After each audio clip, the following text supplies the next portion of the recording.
Lucia abita a Padova, in un vecchio palazzo giallo. Ha 45 anni e lavora a casa. Fa la traduttrice.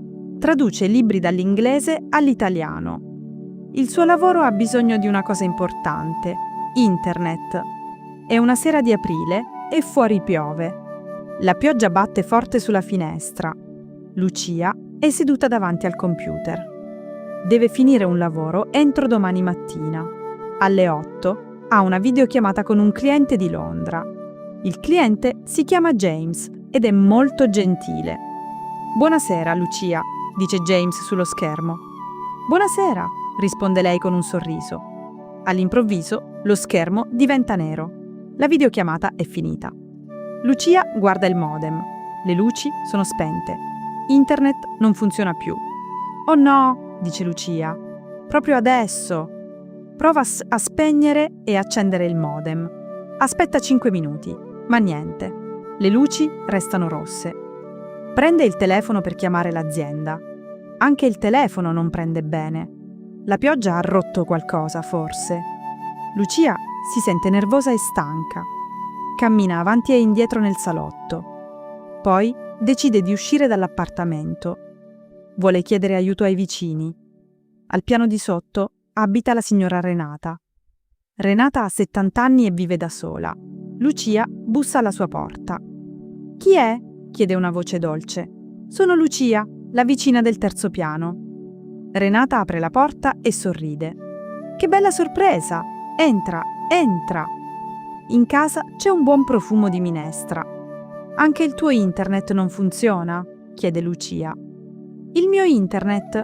Io non ho internet!» ride Renata. «Ma il telefono di casa non va. Anche tutta la strada è al buio. Guarda!» Lucia guarda dalla finestra. Le case sono spente. «È saltata la corrente in tutto il quartiere», dice Renata. Lucia sospira. Il suo lavoro deve aspettare. «Vuoi restare un po' con me?» chiede Renata. «Ho fatto la minestra e ho anche il pane». Lucia esita, poi accetta. Renata accende 2 candele sul tavolo. La luce calda riempie la piccola cucina. Le 2 donne si siedono insieme. La minestra è calda e buona. «Non mangio così da tanto tempo», dice Lucia. «Di solito mangio davanti al computer». Renata scuote la testa. «Il lavoro è importante, ma anche il riposo». Fuori la pioggia continuando a cadere. Renata racconta storie della sua vita. Da giovane ha lavorato in un teatro. Ha cucito i vestiti per gli attori. Lucia ascolta con grande interesse. Le ore passano piano, senza fretta. Non c'è internet, non c'è televisione. C'è solo la voce di Renata e le candele. «Ho dimenticato quanto è bello parlare», dice Lucia. Alle 11 la corrente torna. Le luci della cucina si accendono di colpo. Il frigorifero comincia a fare rumore. «Ecco, è tornata», dice Renata. Lucia guarda il telefono. Internet funziona di nuovo, ma non ha più voglia di lavorare. «Grazie per questa sera», dice Lucia. «Torna quando vuoi», risponde Renata. Lucia sale al terzo piano. Manda un messaggio a James. «Mi dispiace per la videochiamata. Finiamo domani?» James risponde subito. «Nessun problema. Buonanotte».